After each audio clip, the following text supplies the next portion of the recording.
Hey everybody, welcome back to the channel. Do you ever just walk in your game room, look around at everything you've acquired over the years, and just think to yourself, why did I spend so much money on this game? That's what I want to talk about in today's video. A new series on my channel called Pricey Plastic, where I talk about games that are extremely overpriced. So let's get into the video.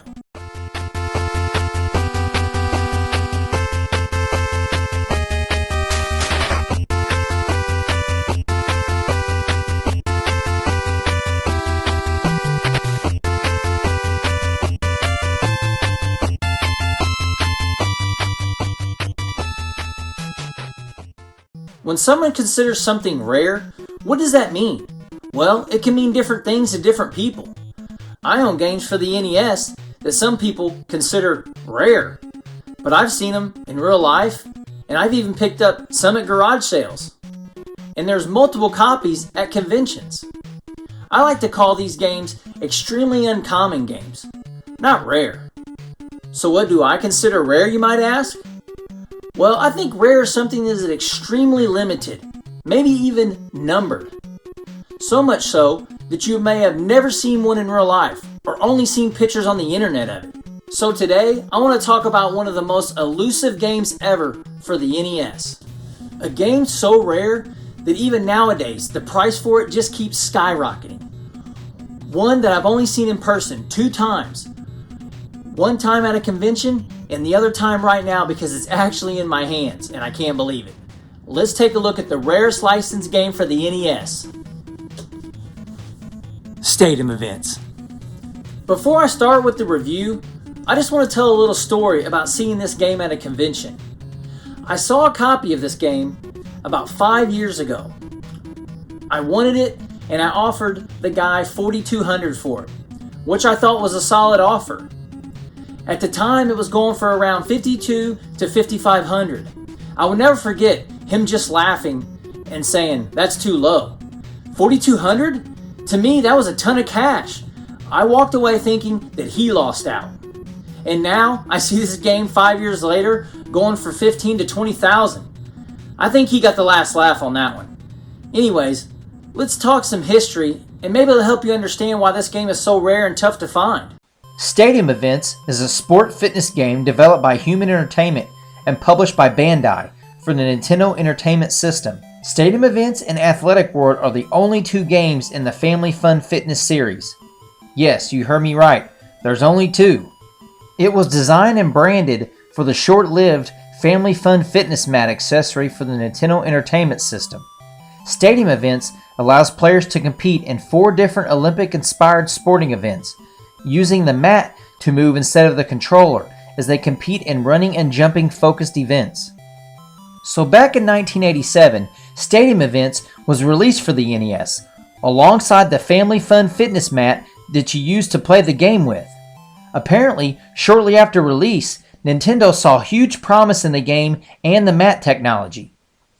So soon after being released, Nintendo went to Bandai and wanted to buy the technology from them altogether.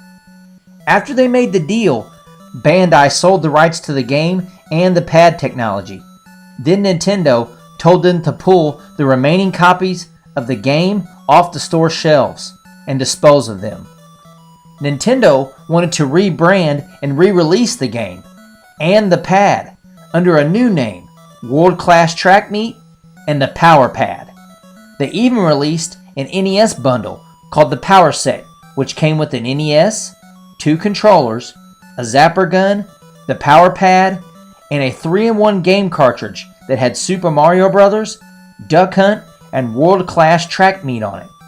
Later on, Nintendo sold the pad separately with World Class Track Meet for people who already had an NES and didn't want to buy the bundle. You better get ready for the most challenging Nintendo system ever. Ready? Let's do it! The new Power Pad. It's only available in Nintendo's new Power Set.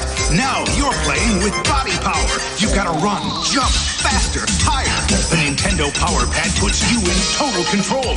You are the game. You are the power. Now you're playing with power, body power. You get the Power Pad, Control Deck, Zapper, and 3 games only in Nintendo's exciting new Power Set. The North American version of Stadium Events is considered the rarest licensed Nintendo game. The total number of copies sold to customers is unknown. The standard minimum initial run for an NES game back in the day was 10,000 units, but collectors believe the game's scarcity is much lower. Howard Phillips, a former spokesman for Nintendo of America, did not believe the cartridges were destroyed and claimed that reworking all the cartridges would have been impractical. So who knows what happened to them all? Some Stadium Events copies have been sold for up to $35,000 in the retro video game collecting market. I do want to take a look at the game, but this copy is graded by a company called WADA, who grades old video games on a scale from 1 to 10. This one got an 8. So just the case alone costs $600. So if I want to play it and review it, I'm going to have to resort to playing an emulator, which for the purpose of the video is fine. I just wanted to show you how it plays and how it's just like World Class Track Meet. First, let's take a look at the actual cartridge. This is probably the best copy I've ever seen of the game. It received an 8.0 score, but I can't find a blemish on this thing. I mean, it's perfect. So I don't know about their grading system, but I've never seen one get an 8. It's extremely rare, and that's why I wanted to take a look at it. So to start out, you play in 4 different events: 100-meter dash, 110-meter hurdles, long jump, and the triple jump. This game utilizes the control mat, which supports up to 2 players at the same time. The left side of the mat must be used for the dash and the hurdle events, while the other events use either side. The top speed of the player's runner is dependent upon which row of buttons on the mat is used. If the player lifts their feet slightly before the starting signal, it is considered a false start. The 100-meter dash event places 2 players against each other in a race. This is pretty much self-explanatory. Just mash the buttons to win the race the fastest. Just imagine being a kid in the late 80s and just going ham on this power pad while your parents are going crazy in the other room telling you to shut the up. If you lived in an apartment back in the day, you would definitely be getting an eviction notice if you were stomping around on this thing all the time. The 110-meter hurdles event is similar to the dash, but the players must jump when the white box appears along the edge of the screen. This one is a lot tougher because you have to stomp your feet insanely fast, then literally jump in the air so you can clear the hurdle on screen. As you can see, I was messing up a lot, but I did manage to win the race still. The long jump has the players running and then jumping and staying in the air as long as possible to record a longer distance. When I was a kid, I would just use my hands and just hold them up in the air, pretending to be jumping for a long time. I remember going to my buddy Tim's house when I was a kid, and I showed him the trick about using your hands. His dad saw me cheating and completely freaked out, saying I wasn't using the mat on how it was intended to be used. But we didn't care what he thought. It was an awesome strategy. The triple jump is similar to the long jump, but includes 3 separate jump markers. I remember getting insane records on this mode because I used my hands, and I would just hold them up till the last possible second on the 3rd jump. It's the easiest one to beat the world record on. In the tournament mode, the player must compete against the computer players at the 100-meter dash and the 110-meter hurdle events. The player must beat each of the 6 computer players at both the dash and the hurdle events in order to win. In this mode, 3 false starts results in a disqualification. In the last mode, the Olympics, numerous players can compete in all 4 events consecutively. In this mode, the Guinness World Record for 1982 is used as a reference for the scoring standards. I remember playing World Class Track Meet when I was smaller. I used to get on my hands and knees and just hit the pad like this with my hands, trying to go as fast as I could. I had no clue that there was a super rare version of this game that actually existed. I gotta be honest and say that this copy is not mine. It's my good friend Trevor's. It's his personal copy from his personal collection. He picked this up a while back and it's been going up in price ever since.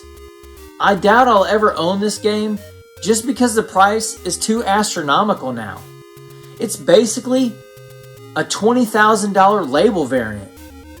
Honestly, world-class track meet with a different label on it. It's the only licensed NES game I'll never own. It sucks, it's clunky, boring, and just overall not fun. The gimmick was what Nintendo loved about this, and that's why they bought the rights to it. So there you have it. I don't know what else to say about the game. I guess if you have an old box of NES games laying around in your closet or your garage, go take a peek, and you might have a gold mine on your hands. Special thanks to Trevor for letting me use his graded personal copy and trusting that I wouldn't sell it on heritage auctions and leave the city real fast. Well, thanks for watching, and until next time, keep it retro.